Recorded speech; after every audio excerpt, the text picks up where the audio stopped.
going to run the X over.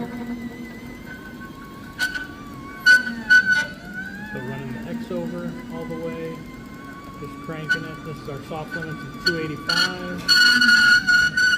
It slowed itself down. I'm still clicking just as fast and it's done. Alright, and we'll go Y positive.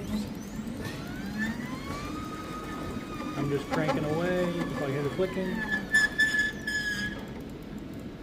And it stopped a little bit short of that, so that's the 130. Oh, no, it stopped 4 short. So I can go to precise. Because it was 5 millimeter clicks. So that's all the way forward. Perfect. And Z.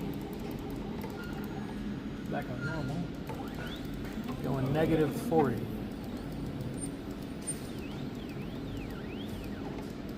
And it stopped. Okay, and then